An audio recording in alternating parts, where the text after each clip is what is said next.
वर्ष 2024 की सभी भाइयों को हार्दिक शुभकामनाएं। मैं आशा करती हूँ कि आने वाला ये वर्ष आप सभी के लिए मंगलमय रहेगा। साथियों, भारतीय जनता युवा मोर्चा ने आज बिहार प्रदेश को एक कार्य सौंपा है और हम तमाम भारतीय जनता पार्टी युवा मोर्चा के बिहार प्रदेश के सभी भाई बहन एकजुट होकर संकल्पित होकर ये जो नीतीश और तेजस्वी की सरकार है इसको उखाड़ फेंकने के लिए तैयार खड़े हैं।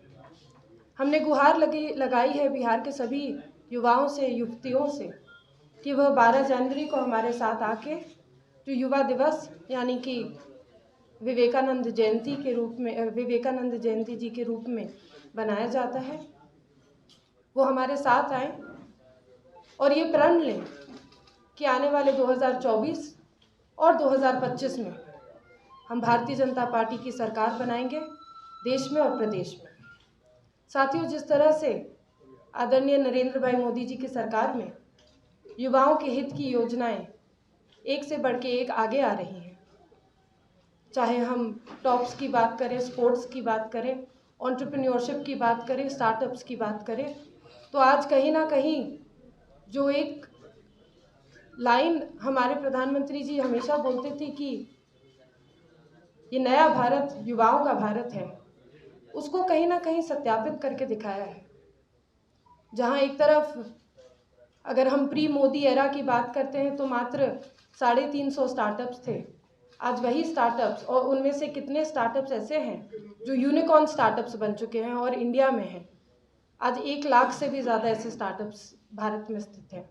अगर हम खेल की बात करें तो स्पोर्ट्स में जब ओलंपिक में 1 पदक, 2 पदक, 3 पदक आता था, तो आज 2014 में जो स्पोर्ट्स के साथ जो नई नई नीतियाँ आई हैं, खेलो इंडिया, फिट इंडिया, टॉप्स की स्कीम आई है, उसके साथ खेल आगे बढ़ा है। खिलाड़ियों का जो पदक की संख्या है वो आगे बढ़ी है।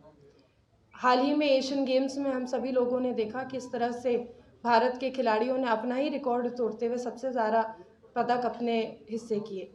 लेकिन अफसोसजनक बात यह है कि बिहार का एक भी खिलाड़ी उस एशियन गेम्स में प्रतिनिधित्व नहीं कर रहा था। यदि वो बिहार से था भी तो राष्ट्रीय स्तर पर बिहार से नहीं खेलता है। आज एक खिलाड़ी होने के नाते बहुत अफसोस लगता है कि बिहार में स्पोर्ट्स को बढ़ावा नहीं दिया जा रहा है, इंफ्रास्ट्रक्चर का मजाक उड़ाया जा रहा है, नया इंफ्रास्ट्रक्चर खोला नहीं जा रहा है और जो करंट इंफ्रास्ट्रक्चर है उसको मेंटेन नहीं किया जा रहा है। साथियों, साथ ही साथ अगर हम महिलाओं की बात करते हैं, युवतियों की बात करते हैं, तो कहीं ना कहीं हम दोबारा उसी जंगल राज की ओर जा रहे हैं जब शाम रात को हम असुरक्षित महसूस करके घर से बाहर नहीं निकलते थे। लॉ एंड ऑर्डर का मजाक उड़ा हुआ है और जिस तरह से कुछ हाल फिलहाल के वाक़ये मीडिया के भाइयों के द्वारा सामने आती है, शर्म से सर कहीं ना कहीं झुक जाता है। मीडिया के माध्यम से तमाम भारतीय जनता युवा मोर्चा बिहार प्रदेश की यह टीम बिहार के सभी युवाओं से और युवतियों से ये प्रार्थना करती है कि 12 तारीख को मिलर ग्राउंड आकर आप हमारा साथ दें और 2024 और 25 के चुनाव में भारतीय जनता पार्टी की पूर्ण बहुमत स्थापित करें। धन्यवाद।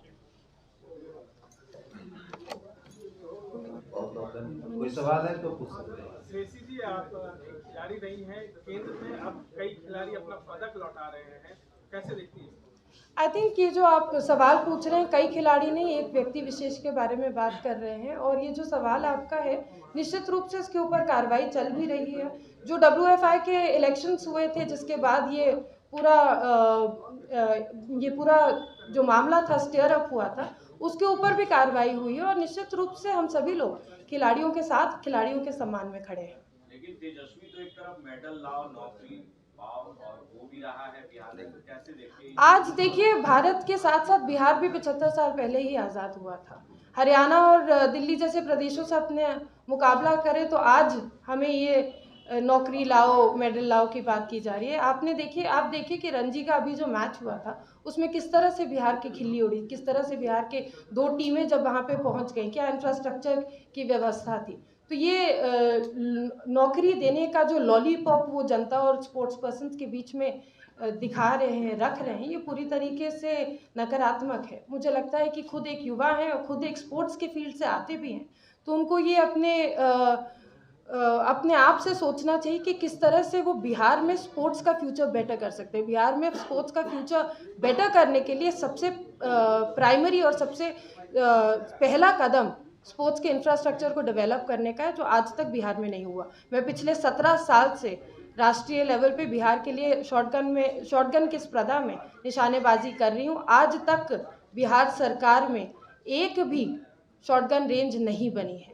तो आप सोच सकते हैं कि पूरी तरीके से बिहार का या बिहार सरकार का ध्यान स्पोर्ट्स की तरफ नहीं आ रहा है। तो इसे कैसे देखती हैं आप? भाई साहब, जैसा आपने एक में जवाब दे जैसा आपने कहा स्ट्रक्चर नहीं है बिहार में, खेलों में बढ़ावा है ही नहीं युवाओं को, तो नौकरी किसको देंगे? ये तो ठग रहे हैं ना, तो झूठ बोलने का प्रयास कर रहे हैं। बीजेपी सरकार में 13 मंत्रियों की एक सोच होती है जो आगे रखी जा सकती है। मैं स्वयं मुख्यमंत्री जी से मिलकर आई हूँ और ये मेरा मानना है कि जो माननीय मुख्यमंत्री जी हैं, जो पिछले 17 वर्ष से इस कुर्सी पर बैठे हुए, उनका ध्यान स्पोर्ट्स शॉटगन खासतौर से निशानेबाजी की तरफ बिल्कुल भी आकृष्ट नहीं हुआ है। यदि कोई भी स्पोर्ट्स का अगर इंफ्रास्ट्रक्चर डेवलप करना होता है तो देखिए, कोई व्यवसाय नहीं है, ये कोई बिजनेस नहीं है कि आपको स्पोर्ट्स इंफ्रास्ट्रक्चर डेवलप करेंगे तो वहां से पैसा आएगा। सिंपल सी बात है कि स्पोर्ट्स इंफ्रास्ट्रक्चर डेवलप करेंगे तो वहाँ प्रतिभाओं को खेलने का मौका मिलेगा, राष्ट्रीय और अंतर्राष्ट्रीय स्तर पे जाके बिहार का नाम रोशन कर पाएंगे। लेकिन इस सोच को समझने के लिए मुख्यमंत्री जी को स्पोर्ट्स के इंफ्रास्ट्रक्चर की तरफ फंड्स डाइवर्ट करने पड़ेंगे। आफ्टर ऑल पिछले जितने भी वर्षों की हम बात कर रहे हैं, वित्त और होम यानी कि फाइनेंस और होम मिनिस्ट्री दोनों ही मुख्यमंत्री जी के पास रही है। और मुझे लगता है कि आज यही कारण है कि तेजस्वी यादव जबकि उप मुख्यमंत्री बनकर भी बैठे हैं, लेकिन स्पोर्ट्स के या स्पोर्ट्स इंफ्रास्ट्रक्चर में कोई डेवलपमेंट नहीं हो रहा है।